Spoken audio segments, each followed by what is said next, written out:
দেখানো রব্বুল আলামিনের কাজ। সুবহানাল্লাহ।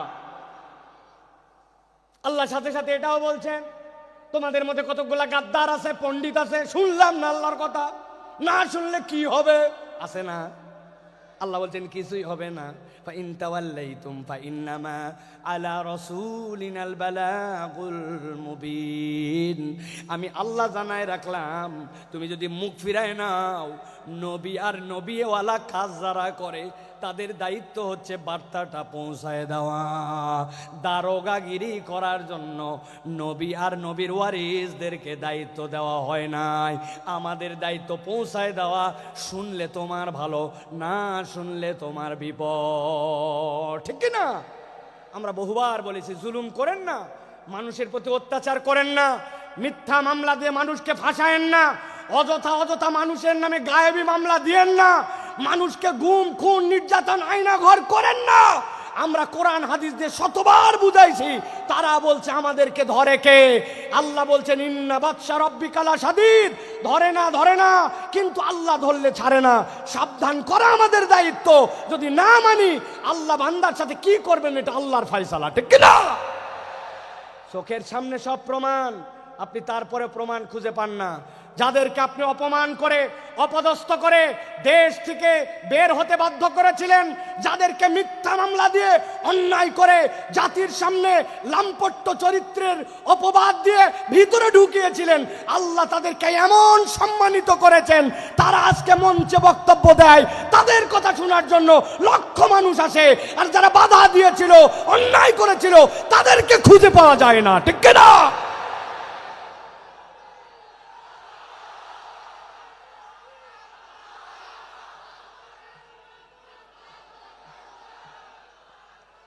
প্রিয় ভাইয়েরা, যুগে যুগে জালিমদের ব্যাপারে আল্লাহ রাব্বুল আলামিন একটা কথা বলেছেন, খবরদার তোমরা এটা মনে করো না আল্লাহ রাব্বুল আলামিন জালিমদের ব্যাপারে গাফেল। আল্লাহ জালিমদের ব্যাপারে গাফেল নন। আল্লাহ রাব্বুল আলামিন খবর রাখেন, কিন্তু আল্লাহ রাব্বুল আলামিন কিভাবে ধরবেন এটা তোমার হিসাবের মধ্যে কুলাবে না। আজকে আল্লামা মামুনুল হক আপনাদের সামনে কথা বলবেন। এই একটা মানুষকে নিয়ে যে পরিমাণ অপমান, অপদস্থতা তারা দেখিয়েছে, একজন আলেমে দ্বীনের হাতের মধ্যে হাত করা লাগিয়েছে, পায়ের মধ্যে ডান্ডা বেরি লাগিয়েছে, মাথার মধ্যে বারবার বলেছেন আমাদের ভয় নাই, হেলমেটটা পরায়ও না, শুধু জাতির কাছে অপদস্থ করার জন্য মিথ্যা বুলেট প্রুফ জ্যাকেট, মিথ্যা মাথার মধ্যে হেলমেট, এইগুলো দিয়ে আলেমকে অপমানিত করতে চেয়েছে। আল্লাহ দেখায় দিয়েছেন অপমান যারা করেছিলে আজকে তোমাদের পরিণতি কি। এই জন্য আমরা বলতে চাই, এখনো যারা আছেন, আগামীতেও যারা আসবেন, আপনারা যদি মনে করেন একদল গেছে, আমরা সামনে বাপের বেটা, আপনাদেরকেও সতর্ক করতে চাই, আলেম ওলামা, ইসলামপন্থী, কোরআনওয়ালা, তাদের সাথে বেয়াদবি করলে দুনিয়া আখিরাতে আল্লাহ তাদেরকে ছাড় দিবে না। সাবধান হয়ে চলবেন, সাবধান হয়ে চলবেন। এটা আমাদের কথা নয়, আল্লাহ রাব্বুল আলামিনের কথা। আল্লাহ রাব্বুল আলামিন বলছেন, ভালো করে জেনে রাখো দুনিয়ার মানুষ, ওয়ামা খলাকতুল জিন্না ওয়াল ইনসা ইল্লা লিয়াবুদুন। আমি জিন আর ইনসান এখানে কাউকে খাস আর আম করি নাই, গণভাবে তোমাদেরকে আল্লাহর ইবাদতের জন্য সৃষ্টি করেছি। অতএব তুমি যদি আল্লাহর আব্দ হও, সেটা যেখানেই হোক না কেন, আল্লাহর উবুদিয়্যাতের মধ্যে ঢুকতে পারলে নিষ্কৃতির পথ আছে। আল্লাহর উবুদিয়্যাতের মধ্যে ঢুকতে না পারলে বাঁচার দ্বিতীয় কোনো রাস্তা নাই। আল্লাহ রাব্বুল আলামিন আমাদেরকে যেন এই কথাগুলি বোঝার তৌফিক দান করেন, বলেন আল্লাহুম্মা আমিন। প্রিয় ভাইয়েরা, আমি মূল আলোচনার মধ্যে প্রবেশ করব, তবে তার আগে এতক্ষণ যেটি বললাম এটা আমার নিজস্ব চিন্তা চেতনায় আমি খেয়াল করে দেখেছি।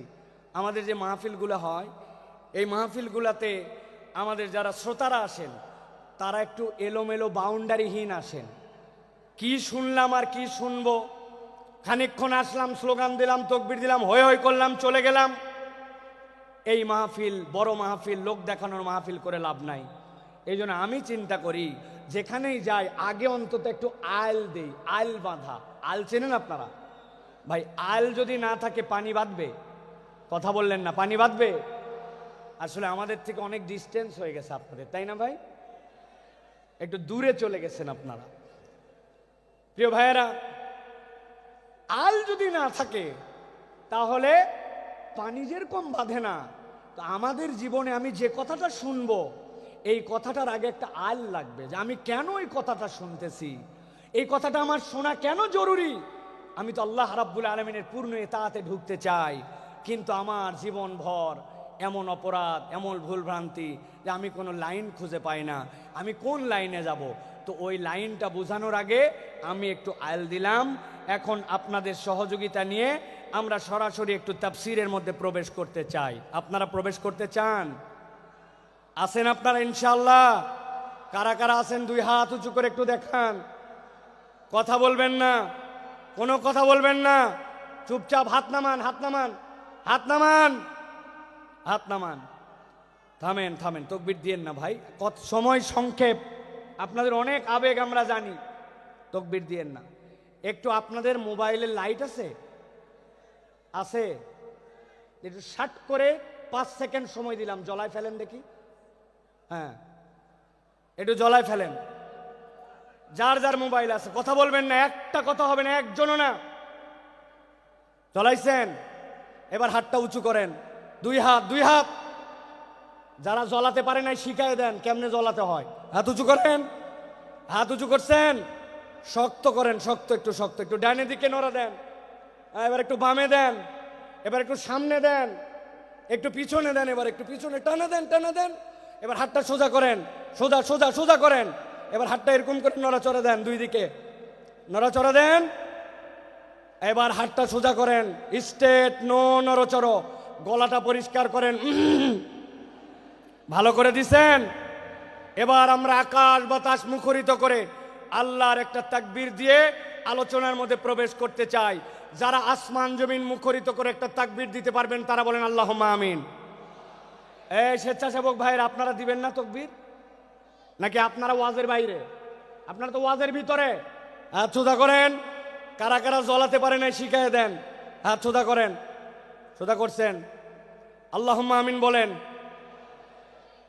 এবার একটা আকাশ বাতাস মুখরিত করে তাকবীর দেখতে চাই। আমি আল্লাহু আকবার আসতে বলবো, লিল্লাহি তাকবীর, আপনারা জোরে করে আল্লাহু আকবার বলবেন, যাতে কোনো বিতাড়িত শয়তান এখানে থাকতে না পারে। পারবেন ইনশাআল্লাহ?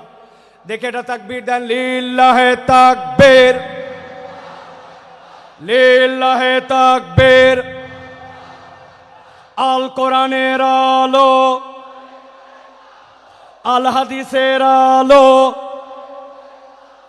তোমার নেতা আমার নেতা, তোমার নেতা আমার নেতা, আলেম ওলামা যেখানে, আল্লাহর আইন যেখানে, লিল্লাহে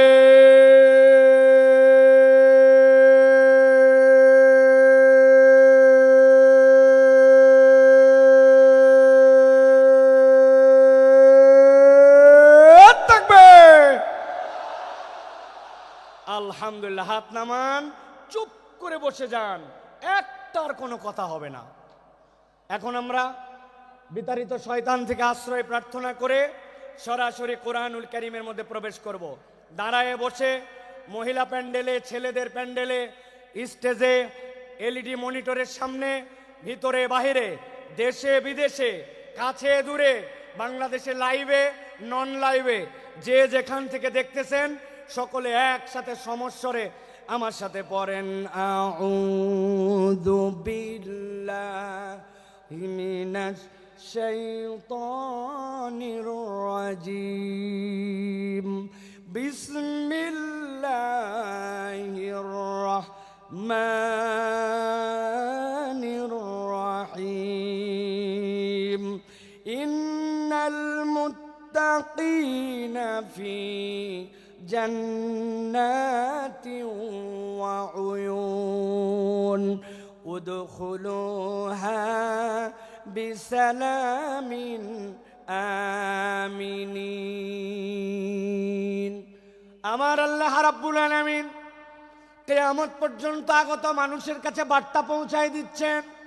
আল্লাহ রাব্বুল আলামিন বলছেন, ইন্নাল মুত্তাকিনা ফি জান্নাতি ওয়া উয়ুন, নিশ্চয় আমি রব তোমাদেরকে জানায় রাখলাম, যারা মুত্তাকি হবে, আল্লাহর কাছে যারা মুত্তাকি হিসাবে একবার বিবেচিত হয়ে যাবে, আমি রব তাদেরকে বলছি ফি জান্নাতি ওয়া উয়ুন, তারা উদ্যান এবং নহরমালা ঝর্ণামালার মধ্যে তারা থাকবে।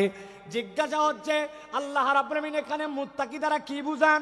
মুত্তাকির অনেক সংজ্ঞা আছে, আমি কেবলমাত্র ছোট্ট দুইটা জিনিস আপনাকে সারা জীবনের জন্য মাথার মধ্যে ঢুকাই দিতে চাই। মুত্তাকি মানে কনসেপ্টের মধ্যে পরিষ্কার রাখবেন, মুত্তাকি হচ্ছে সে আল্লাহ আমাকে যা যা নিষেধ করেছেন, আল্লাহর নিষেধাজ্ঞা থেকে যখন আমি বেঁচে থাকি, আল্লাহ যা আমাকে করতে মানা করেছেন সেইটার ধারে কাছে যখন আমি যাই না, সেই পথ যখন মারাই না, বান্দা যখন এই কাজ করতে শুরু করে আল্লাহর কাছে সে তখন মুত্তাকি হিসাবে বিবেচিত হয়। সুবহানাল্লাহ বলেন। হযরত ওমর ফারুক রাদিয়াল্লাহু তাআলা আনহু, তার কাছে সে জিজ্ঞাসা করছে খলিফাতুল মুসলিমিন, তাকওয়ার পথটা কি, মুত্তাকি কাকে বলে? ছোট্ট কথায় হযরত ওমর ফারুক বলেছেন, তুমি কি কখনো এমন গিরিপথ দিয়ে চলেছো, পাহাড়ের মাঝ দিয়ে এক পাহাড় তার এক পাহাড় যাওয়া লাগবে, আবার ওই পথটার মধ্যে অনেক কাঁটার গাছ আছে, চলেছি, ওই রাস্তায় তুমি কেমনে চলেছো আমাকে একটু দেখাও।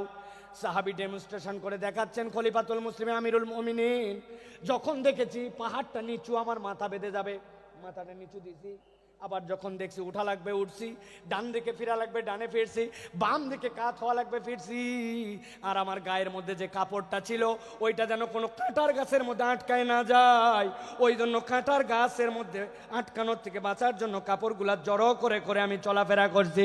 হযরত ওমর ফারুক বলছেন, তুমি তো তাকওয়া বুঝেই ফেলছো, তাকওয়ার পথ তো এইটাই, হালাল হারামের সংমিশ্রণ আছে, আল্লাহর নিষেধাজ্ঞা আছে, অনেক কঠিন, কিন্তু তোমাকে যেহেতু বেরিয়ে যেতে হবে, তুমি বিবেচনা করে করে যখন চলো, এইটাই তোমার জন্য তাকওয়ার পথ। আল্লাহ বলছেন ওই তাকওয়ার পথে চলে যারা মুত্তাকি হবে, ইন্নাল মুত্তাকিনা ফি জান্নাতি ওয়া উয়ুন, আমি রব্বুল আমিন তাদের জন্য জান্নাত আর তাদের জন্য ঝর্ণা রেখেছি। আল্লাহ ডাক দিয়ে বলবেন উদখুলুহা বিসালামিন আমিনিন, ওর মধ্যে তোমরা নিরাপত্তার সাথে প্রবেশ করো। আল্লাহ মূলত বুঝাতে চান আমার বান্দা যে একবার হবে, আমার এতাতকারী যে হবে, আমি তাকে জাহান্নামের জন্য সৃষ্টি করি নাই, আমি তাকে জান্নাত দিতে চাই। সুবহানাল্লাহ। কিন্তু বান্দা মনে মনে চিন্তা করছে, আমার তো গুনাহ খাতার কোনো শেষ নাই, আমি কেমনে বাঁচবো, আমি কেমনে এই পথকে গ্রহণ করব? আল্লাহ রাব্বুল আমিন বলছেন, বান্দা তুই ভয় পাস না, আমি তোর জন্য ঘোষণা করতেছি। রব্বুল আলামিন কোরআনুল কারীমের 5 নম্বর সূরা, সূরা মায়েদা এর 74 নম্বর আয়াতের মধ্যে বলছেন, আফালা ইয়াতুবুনা ইলাল্লাহ ওয়া ইয়াস্তাগফিরুনাহু ওয়াল্লাহু গফুর রহিম। আমার আল্লাহ বলতেছেন, এই দুনিয়ার মানুষ ভালো করে বোঝো, আমি রব তোমাকে বললাম আফালা ইয়াতুবুনা ইলাল্লাহ, তুমি কি আল্লাহর দিকে ফেরত আসবে না? ওয়াস্তাগফিরুনাহু, আর তুমি কি তোমার রবের কাছে ক্ষমা চাইবে না? এটার দ্বারা আল্লাহ কি বুঝাতে চান? তুমি যদি আল্লাহর কাছে ফেরত আসো আর যদি ক্ষমা চাও, আল্লাহ বলছেন আমি রব্বুল আমিন নিজেকে ঘোষণা দিলাম আল্লাহু গফুরুর রহিম, রব তাকে দয়াময় ক্ষমা করার জন্য রেডি আছে। সুবহানাল্লাহ। তাহলে আমাদের কাজ রব্বুল আলামিনের কাছে ফেরত আসা। আল্লাহ অন্য আয়াতে বলতেছেন, কুল ইয়া ইবাদিয়াল্লাযীনা আসরাফু আলা আনফুসিহিম, কুল, হে নবী আপনি বলে দেন, ইয়া ইবাদিয়া, হে আমার বান্দারা, আল্লাযীনা, যারা, আসরাফু, বাড়াবাড়ি করে ফেলেছো, আলা আনফুসিহিম, নিজেদের অন্তরের উপরে, লা তাকনাতু মির রাহমাতিল্লাহ, তুই তোর রবের দয়া থেকে কখনো ভরসাহীন হয়ে যাস না, ইন্নাহু হুয়াল গফুরুর রহিম। আল্লাহ বলছেন তোর রব নিশ্চয় ক্ষমাকারী আর নিশ্চয় তোর রব রহিম। আল্লাহ এরপরে বান্দাকে বলছেন ওয়ানিবু ইলা রাব্বিকুম ওয়া আসলিমু লাহু, আল্লাহর কাছে ফেরত আয় আর একবার বল আল্লাহ ভুল হয়ে গেছে, এখন আমি তোমার কাছে আত্মসমর্পণ করলাম। কোন পর্যন্ত ডিউরেশন? মিন ক্বাবলি আন ইয়াতিয়াকুমুল আযাব, আযাবের দিবস তথা কিয়ামত হওয়ার আগ পর্যন্ত একবার যদি বান্দা আল্লাহর কাছে ফেরত আসে, আল্লাহ বলছেন সুম্মা লা তুনসারুন, আর একবার যদি তোর মৃত্যু চলে আসে আর কেউ সাহায্য করতে পারবে না। আল্লাহ এই আয়াতগুলো সাক্ষ্য দেয় আল্লাহ বান্দাকে ক্ষমা করে দিতে চান। সুবহানাল্লাহ। এখন আপনাদের কাছে দুইটা প্রশ্ন, এক নম্বরে আল্লাহ রাব্বুল আমিন ক্ষমা করে দিতে চান। আমরা কি ক্ষমা পাইতে চাই? আল্লাহকে আমাকে শোনাতে হবে না, আমাকে শোনাতে হবে না। আমরা কি ক্ষমা পেতে চাই? আল্লাহ রাব্বুল আলামিন ক্ষমা করতে চান, পেতে চাই। কিন্তু দ্বিতীয় জিজ্ঞাসা হচ্ছে, আল্লাহর কাছে ক্ষমা পেতে চাই, কিন্তু এজন্য আমাদের কি কোনো প্রচেষ্টা আছে? কি সমস্যা? আস্তে আস্তে আস্তে, একজন দুইজন বলেন, আপনারা চুপ করেন সবাই, শোনা যায় না, স্পষ্ট না? আল্লাহু আকবার। আমাদের মাইকালা ভাই, আমি আপনাকে কতগুলা পরামর্শ এখান থেকে দিয়ে যাই। আগামীকালকে সামনের যে 5-7 রো দেখতে পাচ্ছি, প্রত্যেকটা বাঁশে একটা বাঁশ পরপর 2টা করে টিউবলাইট লাগাই দিবেন। আর সামনের যে বাঁশ, এই বাঁশ থেকে সামনের দিকে 4টা বাঁশ পরপর 2টা হর্ন, 2টা হর্ন, 2টা হর্ন, যত সাউন্ড বাইরে থাক এই জায়গাতে কালকে লাগাই দিবেন। ঠিক আছে ভাই? আজকের মধ্যে একটু কষ্ট করে শুনি ভাই, হ্যাঁ? তারপরে আমরা নেক্সট এটা ঠিক করে ফেলবো ইনশাআল্লাহ। একদম চুপ করে যান সবাই। আমি মাইকের কাছাকাছি ফোকাস রেখে কথা বলার জন্য চেষ্টা করতেছি, যাতে আপনারা একটু কথাগুলো বুঝতে পারেন। প্রিয় ভাইরা, খুব গুরুত্বপূর্ণ কথা ভাই, কেবল তো কথা শুরু। আমরা ক্ষমা পেতে চাই এবং আমরা ক্ষমার প্রচেষ্টাও আল্লাহর কাছে করতে চাই, কিন্তু কোরআন হাদিসের পদ্ধতি অনুযায়ী ক্ষমা লাভের উপায় কি, এ বিষয়ে আমাদের সকলের পরিষ্কার ধারণা নাই। আমি আপনাদের কাছে বলতে চাই, কোরআন হাদিসের বক্তব্য অনুযায়ী একজন বান্দার ক্ষমা লাভের সর্বনিম্ন 5টা উপায়। জিজ্ঞাসা করব, উত্তর দিবেন শুনতে পালে। ক্ষমা লাভের সর্বনিম্ন উপায় কয়টা?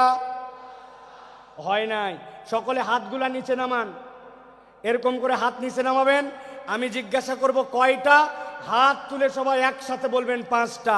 কোরআন হাদিসের আলোকে ক্ষমা লাভের সর্বনিম্ন উপায় কয়টা? সব হাত ওঠে নাই, আমি দেখতে পাইছি। আরেকবার চান্স দিব, হাত নামান। ক্ষমা লাভের সর্বনিম্ন উপায় কয়টা? আলহামদুলিল্লাহ। এই 5টা কথা শুনবো, আমার বক্তব্য শেষ হবে, এশার আজান হবে ইনশাআল্লাহ। ভালো করে খেয়াল করে শোনেন। ক্ষমা লাভের উপায় হচ্ছে 5টা। কয়টা?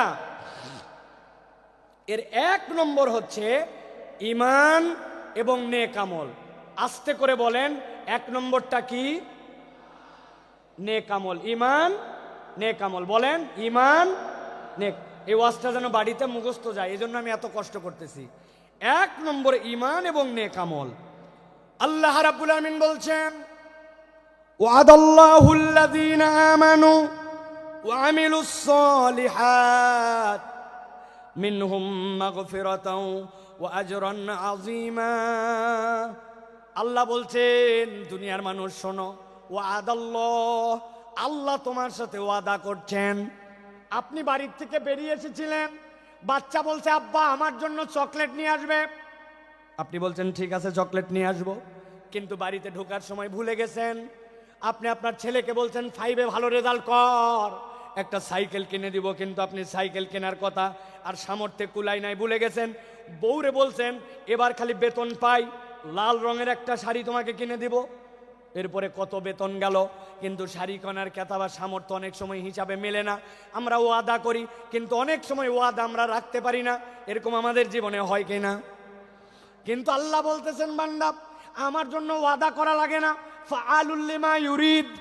আমরা আল্লাহর ব্যাপারে বলি ইন্নাকা লা তুখলিফুল মিআদ, আমার রব কখনো ওয়াদার ব্যতিক্রম করেন না। কিন্তু সে আল্লাহ বলছেন ওয়াদাল্লাহ, আল্লাহ ওয়াদা করতেছেন আল্লাযীনা আমানু, যারা ঈমান আনবে। 2 নম্বর ওয়া আমিলুস সালিহাত, ঈমান আনার সাথে সাথে আমলে সালেহ করবে। মিনহুম মাগফিরা, আমি রব্বুল আমিন তাদেরকে ক্ষমা করে দিব। ওয়া আজরান আযীমা, আর আমি রব তাদের জন্য বিশাল প্রতিদানের ব্যবস্থা করব। কথা সহজ, কিন্তু বুঝে ঘাটতি আছে। আমাদের ধারণা আমরা তো আলহামদুলিল্লাহ ইমানদার, ঠিক না ভাই? আলহামদুলিল্লাহ ইমানদার, আমরা ইমান আনছি, এবার যদি জিজ্ঞাসা করে আমলে সলে করেন, নেক কাজ করেন, বুক ফুলায় বলবে করি, মানে নামাজ বাদ দেই না, রোজার সময় রোজা করি, হজ যাকাতও দেই সুযোগ থাকলে, বলি কিনা আমরা? প্রিয় ভাই, ভালো করে বুঝে যান, ভালো করে অন্তর দিয়ে কথাগুলা বুঝে যান। আপনি আমি মনে করি নামাজ রোজা হজ যাকাত এইগুলা বোধহয় নেক কাজ। আমি আপনার কাছে ধারণা পরিষ্কার করতে চাই, নামাজ রোজা হজ যাকাত নেক কাজ, কিন্তু এইগুলা একমাত্র নেক কাজ নয়। বলবেন হুজুর এটা কেমন কথা? একটা ছেলে স্কুলে ভর্তি হয়েছে, ওই স্কুলের ইউনিফর্ম আছে, ড্রেস, ওই স্কুলে 70% উপস্থিতি লাগে, ওই স্কুলে প্রথম সাময়িক পরীক্ষা দেওয়া লাগে, দ্বিতীয় সাময়িক দেওয়া লাগে, ফাইনাল লাগে, পাস মার্কের জন্য 33 লাগে। এইটা যদি না হয় তাহলে ওই ছেলেকে ওই স্কুলের মধ্যে রাখে না। এটা যদি স্কুলের নিয়ম হয়, তাহলে আপনি যদি ইসলামকে একটা স্কুল মনে করেন, ইনস্টিটিউট মনে করেন, নবীজি বলছেন বুনিয়াল ইসলাম আলা খামসিন, ইসলামেরও একটা বেসিক আছে, যেই 5টা কাজের না থাকলে ইসলামের আর ভিত্তি থাকে না। তার মধ্যে আল্লাহর প্রতি শাহাদা, এরপরে সালাত, এরপরে আপনার জন্য যাকাত, এরপরে সম, এরপরে আপনার জন্য আল্লাহর জন্য হজ। এই যে কাজগুলি, এইগুলা ইসলামের বেসিক। এখন আপনি এইগুলা কাজ 33 মার্ক। এখন কোনো বান্দা যদি বলে এইগুলাই করি মানে আমি ভালো কাজই করি, এর বাইরে আর ভালো কাজ নাই, আপনার বুঝের মধ্যে ভুল আছে। এইটা ভালো কাজ, তবে এটা 33 মার্কের কাজ। এইটা না করলে আপনি মুসলমানই থাকেন না, ঠিক না? কিন্তু আমাদের যশোরে অনেক লোক নামাজ পড়ে না, ইমান ঠিক আছে, আছে না? আল্লাহর কিতাব ঠিক মতো মানে না, কিন্তু ইমান ঠিক আছে, আছে না? বলছে আমানতু বিল্লাহি ওয়া মালাইকাতি ওয়া কুতুবিহি, আমি আল্লাহর কিতাবের সব বিধান মানি, আল্লাহর কিতাব যা আছে তার প্রতি আমি বিশ্বাস করি, আমি আল্লাহর কিতাবকে গ্রহণ করে নিলাম।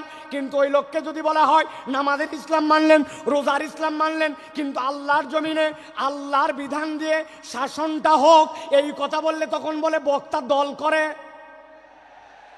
আছে না?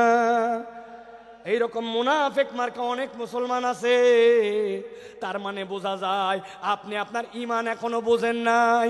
আমি আপনার কাছে জিজ্ঞাসা করব, বুঝে থাকলে বলেন তো, কোন লোক কোরআনুল কারীম নিছে, কোরআনুল কারীমের সে বলছে 15 পারা পর্যন্ত আমার মোটামুটি ক্লিয়ার, বাকি 15 পারা এখনো পড়া হয় নাই, তবে 15 পারার ব্যাপারে আমার কোনো মন্তব্য নাই, বাকিগুলো আমি দেখে শুনে সিদ্ধান্ত নিব, তাহলে সে হচ্ছে 50% মুসলমান। 50%। আরেকজন বলছে পুরা কোরআন ক্লিয়ার, খালি সূরা নাসের ব্যাপারে আমার কিছু মন্তব্য আছে, সূরা নাসটা আমি ভালো করে জেনে তারপরে আমি কোরআনুল কারীমের বাকি মানবো, তাহলে সে 99% মুসলমান। কত পার্সেন্ট? 0 কোরআনের একটা অক্ষরও যদি আপনি অস্বীকার করেন, আপনি 0% মুসলমান, ঠিক না? আপনি না বলছিলেন আমানতু বিল্লাহি ওয়া মালাইকাতি ওয়া কুতুবিহি, আমি আল্লাহর প্রতি ঈমান আনি, রসুলের প্রতি, কিতাবের মধ্যে যা কিছু আছে সবগুলার উপর, তাহলে আপনার কি ঈমান আনা হয়েছে? কথা বললেন না, হয়েছে? বাঁচার উপায় কি? আমি একটা বাঁচার উপায় বের করছি, যদি আপনারা জানতে চান তাহলে বলে দিব, বলবো, তবে শর্ত আছে। ফিরি ফিরি বলা যাবে না, যাওয়ার আগে আমার সাথে দেখা করে 50 টাকা করে হাদিয়া দেওয়া লাগবে। রাজি আপনারা? হুজুর খুচরা টাকা নেয়, এটা গাড়ি ভাড়া খালি দিতে পারবো না, এগুলো বললে হবে না। কয় টাকা বলবো? দেখেন, পছন্দ হলে টাকা দিয়েন, না হলে দিয়েন না। এখন থেকে আমরা সিস্টেম করে আল্লাহর কাছে আগেই বলে যাব, আমরা এখন থেকে কালেমাটা একটু সিস্টেম করে বলবো, আমানতু বিল্লাহি ওয়া মালাইকাতিহি ওয়া কিছু কিছু কুতুবিহি, অথবা বলবো আমানতু বিল্লাহি ওয়া মালাইকাতিহি ওয়া যদ্দুর বুঝি তদ্দুর কুতুবিহি। তাই তো ফেরেশতা যায় কবরে ধরছে, ধরার পরে বলছে আমি আগেই বলে আসছি, আমি 8 দিনের মাহফিলে বলছিলাম যদ্দুর বুঝি তদ্দুর কুতুবিহি, আন্দাজে আমাকে ধরলে হবে না, বাটাম কি একটাও মাটিতে পড়বে? এই জন্য ভালো করে বোঝেন, ইসলামের বেসিক আপনাকে মেনে নিতে হবে, ওইটা আপনার জন্য ঈমান। তাহলে আমলে সলে কি? আল্লাহ তো ক্ষমা করতে চান, আল্লাহ রাব্বুল আলামিন আমলে সলে নবীকে দিয়ে শিখিয়ে দিয়েছেন।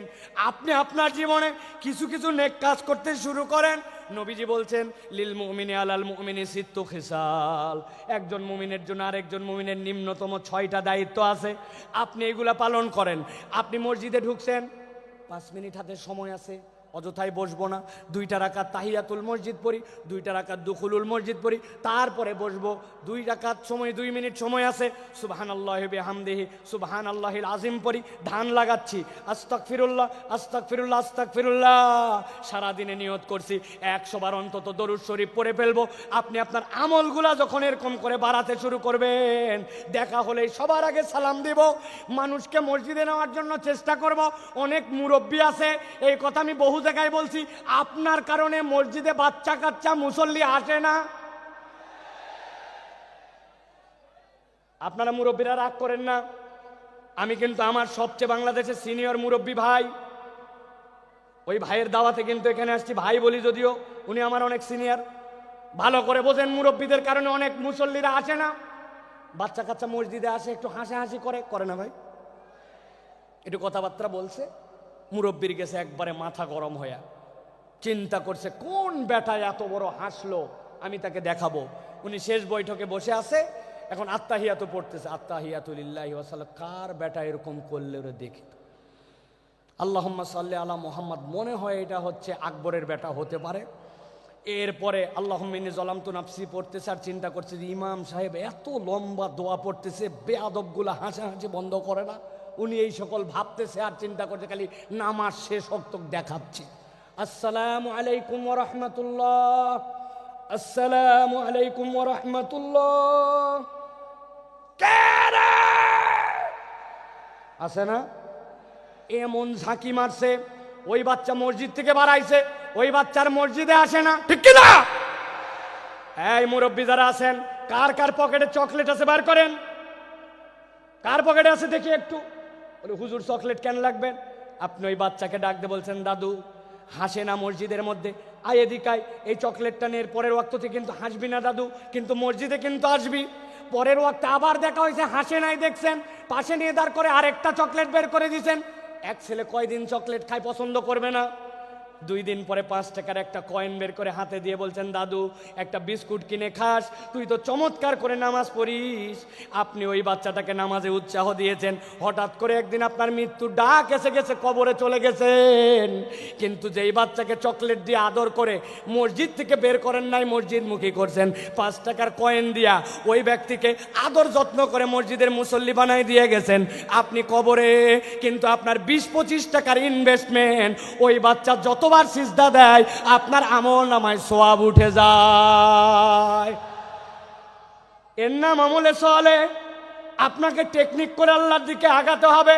আল্লাহ বলছেন, আমার বান্দা যদি আমানু আমিলুস সলিহাত মিনহুম মাগফিরা ওয়া আজরান আযীমা, আমার বান্দাকে আমি রব কেবল ক্ষমাই করব না, আমি বিশাল পুরস্কার দিয়ে দিব ঈমানের সাথে।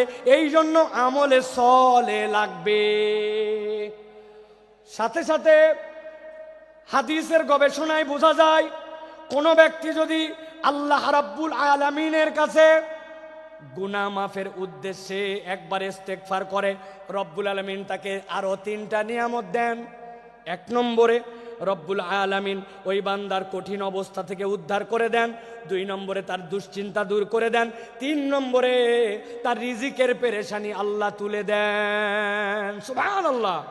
তাহলে ক্ষমা লাভের উপায় কয়টা ভুলে গেছেন? কয়টা?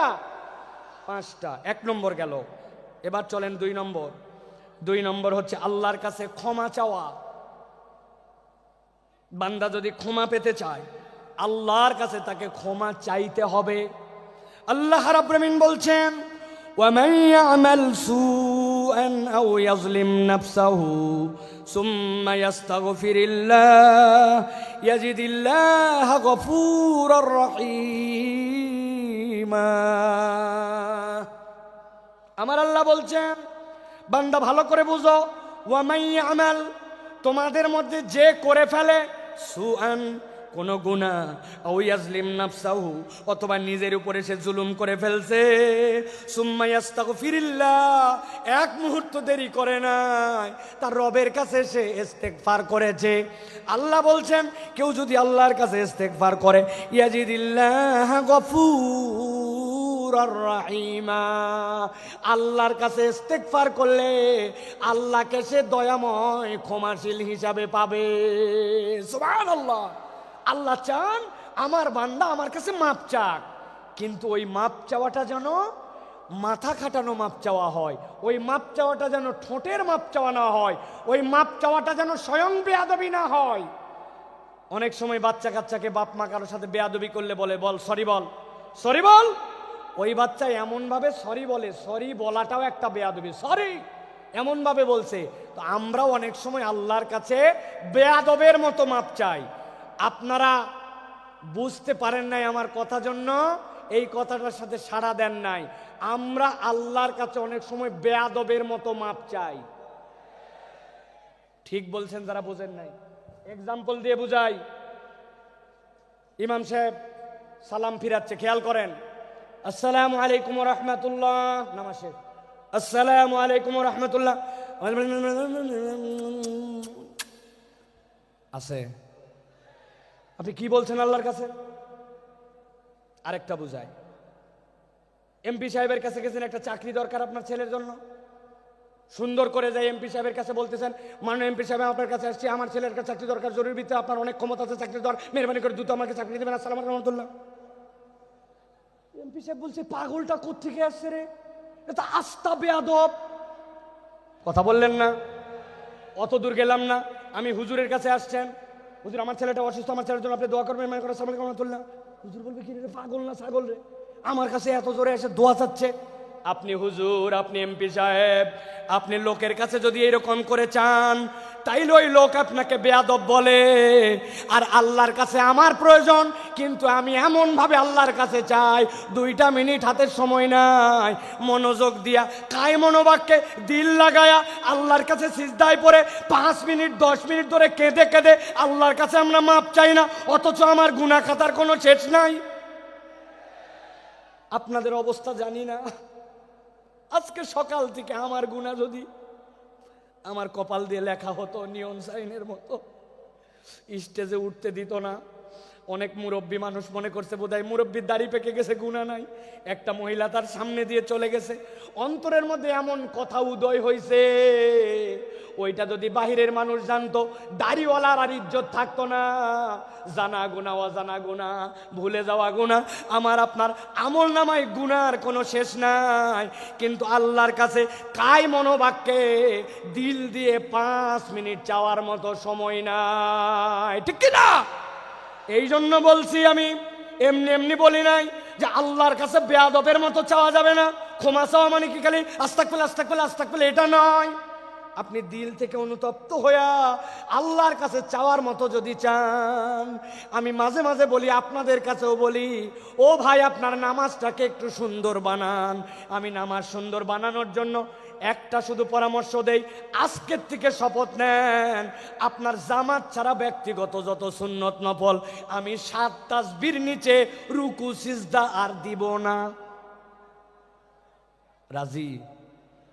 সুবহানাল্লাহ সুবহানাল্লাহ সুবহানাল্লাহ সুবহানাল্লাহ সুবহানাল্লাহ সুবহানাল্লাহ, এরকম 60টা তাসবিহ পড়ব রুকুতে, সুবহানা রাব্বিয়াল আযীম সুবহানা রাব্বিয়াল আযীম সুবহানা রাব্বিয়াল আযীম, এরকম করে 60টা তাসবিহ রুকুতে, 60টা তাসবিহ সিজদাতে। আমার নফল ব্যক্তিগত নামাজ আজকের থেকে 60টা তাসবির নিচে হবে না। রাজি আছেন ইনশাআল্লাহ? হঠাৎ করে উঠে গেছি 3 বার পরে, রেগুলার অভ্যাস, আবার টাইট করছি পরের রাকাত থেকেই, না আমি তো 7 তাসবির নিচে উঠবো না। আমি আল্লাহর কসম করে বলতেছি, আপনার নামাজের 50% সুন্দর হয়ে যাবে। তাহলে 2 নম্বর আল্লাহর কাছে ক্ষমা চাওয়া, 3 নম্বরে আল্লাহর কাছে তওবা করা। বলেন 3 নম্বর তওবা করা, বলেন। অনেকে বলবেন হুজুর ইস্তেগফার আর তওবার মধ্যে কি পার্থক্য? একটু আগেই তো বললেন ইস্তেগফারের কথা, ক্ষমা চাওয়ার কথা, তাহলে তওবার মধ্যে পার্থক্য কি?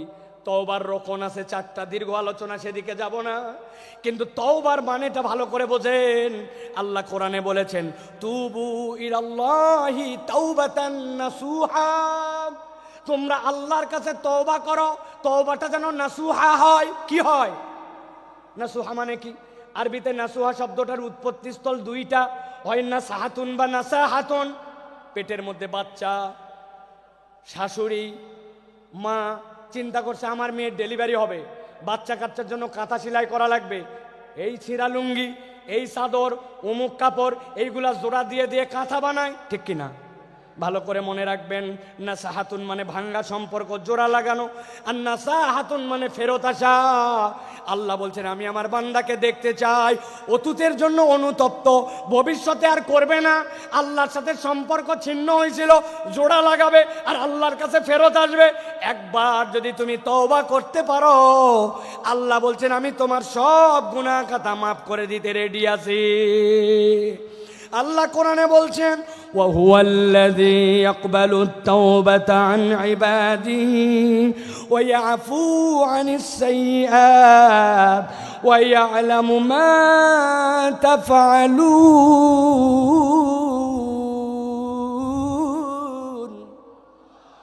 আমার আল্লাহ বলছেন ওয়া হুয়াল্লাযী ইয়াকবালুত তাওবা, তিনি তো সেই রব যিনি তওবা কবুল করেন আন ইবাদিহি, তার না বান্দা এগুলা। আল্লাহ বলছেন ওই আফু আনিস সাইয়্যাত, আর তিনি তো তার দোষ ত্রুটিগুলা ক্ষমা করে দেন। ওই আলামু মা তাফালুন। যুবক রে, মোবাইলে এমবি কিনে রাত্রে কি দেখেছো? বাহিরে জুব্বা টুপি লাগায়া ঘুরছো, মানুষ হুজুর হুজুর বলছে, কিন্তু নামাজের অবস্থা কি ছিল, আমলের অবস্থা কি ছিল, ভিতরের অবস্থা ছিল কেউ জানে না। আল্লাহ বলছেন মৃত্যুর খাটলি সকলের কাছে লেগে যাবে, কিন্তু আল্লাহ সব জানেন। আল্লাহ চান আমার বান্দাকে আমি ক্ষমা করে দেই। এই জন্য আল্লাহ বলছেন বান্দা যেন আল্লাহর সাথে ভাঙা সম্পর্ক জোড়া লাগায়, আর আল্লাহর কাছে যেন বান্দা ফেরত আসে। সুবহানাল্লাহ। ভাঙা সম্পর্ক জোড়া লাগায় তওবা করে করে যদি আল্লাহর কাছে ফেরত আসে, আল্লাহ কেমন পছন্দ করেন। নবীজি বলছেন এক লোক মরুভূমির পথে রওনা হয়েছে, উটের পিঠের মধ্যে তার খাবার, 7 দিনের রাস্তা ধরেন, অর্ধেক পেরিয়েছে। যেই না অর্ধেক রাস্তা পার হয়েছে, যাওয়ার পরে একটু গাছের নিচে ক্লান্তি আসছে, ঘুমায় গেছে। ঘুমায় যাওয়ার পরে ঘুম থেকে উঠেছে, উঠার পরে দেখে হায়রে আমার যে খাবার সব উঠ ছিল, উঠ নাই, উঠ পালায় গেছে। মরুভূমিতে যদি কারো উঠ পালায়, ওই উঠ আর ফেরত আসে না। ওই বান্দা জানে সামনে 3 দিন যে আগাবে এই তার ক্ষমতা নাই, মরুভূমি যে গরম, একদিনে শেষ হয়ে যাবে, পিছনে যে বাড়িতে ব্যাক করবে সেই সুযোগ নাই। ওই লোক তো ঘাবড়ায় গেছে, নিশ্চয়তা এখন নিশ্চিত আমার মৃত্যু। মৃত্যুর চিন্তায় ওই লোক আবার ঘুমায় গেছে। আল্লাহর নবী বলছেন এরপরে হঠাৎ করে সে উঠেছে, উঠার পরে দেখে উটটা আবার তার সামনে এসে হাজির হয়ে গেছে। ওই উটার পালায় যায় নাই, খাদ্য নিয়ে তার সামনে দাঁড়ায়া উত্তেজিত হয়ে সে বলছে আয় আল্লাহ, আপনি আমার গোলাম আর আমি আপনার মাবুদ। যদিও কথাটা হাকিকি না, কিন্তু আনন্দে উত্তেজিত হয়ে বলছে। আসলে বলার কথা আল্লাহ আপনি আমার মাবুদ আর আমি গোলাম, কিন্তু উত্তেজনায় কথা ঘুরে গেছে। নবী বলছেন হারানো উট পেয়ে উটের মালিক যেরকম খুশি হয়, কোন বান্দা যদি 1000 ভুল করুক না কেন, একবার তওবা করে আল্লাহর কাছে ফেরত আসে, আল্লাহ এর থেকে অনেক বেশি খুশি হয়ে যায়। সুবহানাল্লাহি বিহামদি। এই জন্য প্রিয় ভাইরা, আল্লাহর কাছে তওবা করে আমাদেরকে ফেরত আসতে হবে। তাহলে 1 নম্বর ঈমান এবং নেক আমল, 2 নম্বর আল্লাহর কাছে ক্ষমা চাওয়া, 3 নম্বর তওবা করা, 4 নম্বর তাকওয়া অর্জন করা। কি করা? তাকওয়া অর্জন। আল্লাহ বলছেন ইন্নাল্লাযীনা ইয়াখশাউনা রাব্বাহুম বিল গায়ব লাহুম মাগফিরাতুন ওয়া আজরুন কাবীর, মাগফিরাতুন ওয়া আজরুন কাবীর। আল্লাহ বলছেন যারা আল্লাহকে ভয় করে, আল্লাহকে ভয় করে চলে, আল্লাহ ভয় করাটাই অটোমেটিক রব্বুল আলামিন বলছেন তার ক্ষমা প্রাপ্তির কারণ হয়। সুবহানাল্লাহ।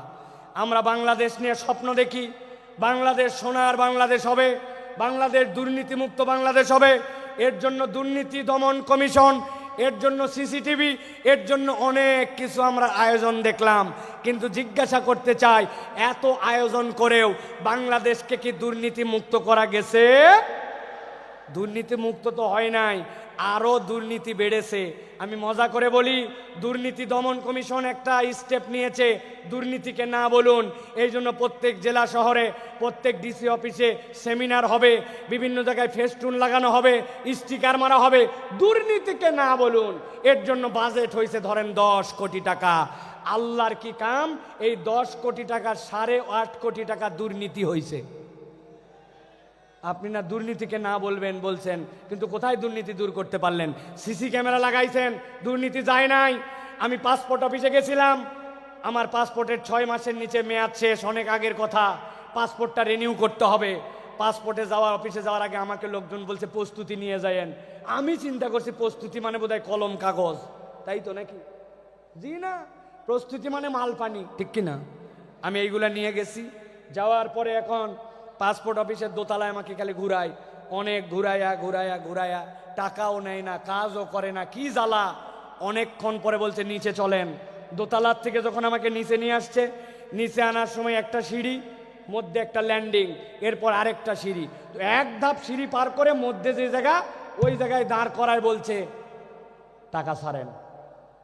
আমি বললাম, ভাই তোমাকে এই টাকা দেওয়ার জন্য তো বহুতক্ষণ ধরে আমি ঘুরি, তুমি এতক্ষণ ঘুরাই এই জায়গায় এনে কেন টাকা চাও? বলে হুজুর তাহলে শোনেন, এই বিল্ডিংটি পুরাটা সিসি ক্যামেরা নিয়ন্ত্রিত। আমরা মনিটরে চেক করে দেখছি, পুরা বিল্ডিংয়ের সব জায়গাটা ভিডিওতে আসে, খালি এই জায়গাটা ধরে না।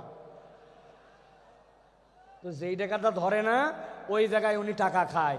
তাহলে দুর্নীতি দূর করতে চান আর দেশকে সোনার বাংলা বানাতে চান, কখনো এটা সম্ভব নয় যদি না মানুষের দিলকে আল্লাহর ভয়ে ভীত করে একটা উন্নত চরিত্রের প্রজন্ম তৈরি করা না যায়, শিক্ষা সংস্কার করা যদি না যায়, এই প্রজন্মকে কখনো মানুষের মতো মানুষ এই বাংলাদেশকে সোনার বাংলাদেশ বানানো সম্ভব নয়। কিন্তু আমরা দেখেছি আমাদের শিক্ষা ব্যবস্থায় গাফলতি, নানান জায়গায় গাফলতি। এইগুলা আসলে কার কাছে আমরা বলবো আর কে যেন কথা শুনবে, এইরকম একটা অবস্থা হয়ে যাচ্ছে। এই জন্য আমরা স্পষ্ট কণ্ঠে বলতে চাই, বাংলাদেশকে যারা সোনার বাংলাদেশ বানাতে চান, আপনাদেরকে কোরআন হাদিসের শিক্ষায় এই জনগোষ্ঠীকে শিক্ষিত করতে হবে, এর কোনো বিকল্প নাই, ঠিক কিনা? আল্লাহ রাব্বুল আলামিন সর্বশেষ বলছেন 5 নম্বরে তোমাদের জন্য, যারা ক্ষমা পেতে চাও তোমাদের উপায়টা হচ্ছে 5 নম্বরে। 1 নম্বর ঈমান ও নেক আমল, 2 নম্বর আল্লাহর কাছে ক্ষমা চাওয়া, 3 নম্বর তওবা, 4 নম্বর তাকওয়া অর্জন, 5 নম্বর আল্লাহর জন্য দান খয়রাত করা। কি করা বলেন না, কি করা? আমরা কৃপণের কৃপণ হয়ে গেছি, আমাদের হাত খোলে না। আপনাদের এলাকায় খবর নিয়ে দেখবেন, মসজিদে আপনাদের জুমার দিনে মুসল্লি 200 জন, প্রত্যেকটা মুসল্লি যদি 20 টাকা করে দেয়, মসজিদে 4000 টাকা হয়। 4 জুমা মিলায়া মসজিদে একটা ভালো ফান্ডিং হয়ে যায় 20,000 টাকার। মসজিদ কারো দিকে তাকাতে হয় না।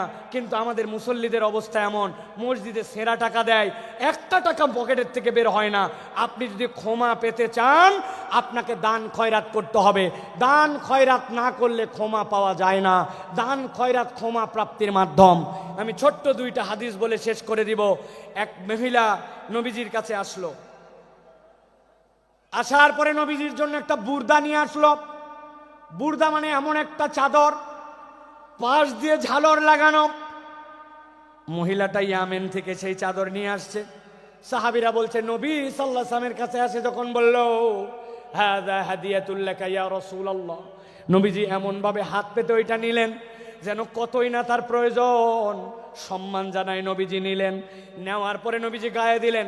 সাহাবায়ে কেরাম বলছেন, নবীজির গায়ে এত সুন্দর লাগছিল, এত সুন্দর ড্রেসে আমরা নবীকে খুব কমই দেখেছি। হঠাৎ করে একজন সাহাবী বলে, ইয়া রাসূলুল্লাহ, আপনার চাদরটা আমাকে দেন।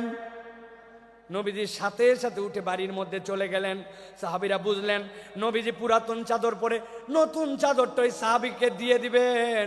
সাহাবায়ে কেরাম ওই সাহাবীকে বললেন, তুমি এই কাজ করলে কেন? নবীজি দেখলে না কত সুন্দর লাগতেছিল, কত আগ্রহ করে নিলেন। তুমি কেন এখনই চাইলে? ওই সাহাবী বলতেছেন, ও আমার সাহাবীরা, চাদরের যে খুব বেশি আমার দরকার তাও না, কিন্তু আমি চেয়েছি নবীজি চাদরটা গায়ে দিয়েছেন, আর কেউ গায়ে দেয় নাই, ওই চাদরটা দিয়ে যেন আমার দাফন কাফন হয়, এই জন্য আমি চাদরটা চাইছি। ঠিক ঠিক নবীজি বাড়ির থেকে বের হয়েছে, তার হাতে চাদরটা তুলে দিলেন। আল্লাহ নবীর কাছে কেউ চেয়েছে আর ফেরত গেছে এরকম কোনো প্রমাণ নাই। এক মহিলা নবীজির জন্য কয়টা খেজুর আর একটা শশা নিয়ে আসছে। যাদের শরীরে এনার্জি পান না, শরীর ভালো হয় না, পেটের অসুবিধা নানান কিছু, আপনি শশা আর খেজুর মিলায় খাবেন, আল্লাহ চাইলে আপনার শরীরকে আল্লাহ চাঙ্গা বানায় দিবেন। নবীজি পছন্দ করতেন, ওই মহিলা নিয়ে আসছে এটা। নবীজি এক বাটির খেজুর ঢেলে শশাটা ঢেলে নিয়ে নবীর কাছে যতগুলা স্বর্ণালঙ্কার ছিল সবগুলা তুলে বাটির মধ্যে ভরছেন, ভরে তার কাছে তুলে দিছেন। ওই মহিলা তো ঘাবড়ায় গেছে, কয় খেজুর আর শশার বিনিময়ে আল্লাহ নবী এত কিছু দিয়ে দিলেন। নবীজি সর্বোচ্চটা দেখাই দিয়ে গেছেন, উম্মতের কাছ থেকে কেউ যেন ফেরত না যায়। সুবহানাল্লাহ। অতএব আপনি যদি আল্লাহর কাছে ক্ষমা পেতে চান, দান খয়রাত আপনাকে বাড়াতে হবে।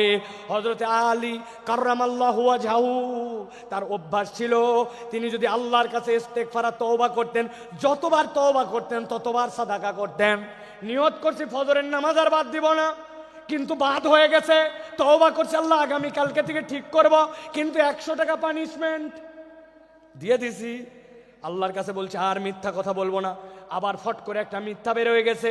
নিয়ত করছি 2 রাকাত নামাজ পড়বো আর 100 টাকা দান খয়রাত করব, তওবাও করছি, সাদাকাও করছি। এটা আলী রাদিয়াল্লাহু তাআলা আনহুর চরিত্র ছিল। এই জন্য আল্লাহর কাছে যদি ক্ষমা পেতে চায়, মুসলমানের চরিত্র কৃপণ হবে না, মুসলমানের চরিত্র হবে হাত খোলা। সুবহানাল্লাহ। একটা ফকিরের অনুভূতি বলে আজকের কথা শেষ করব।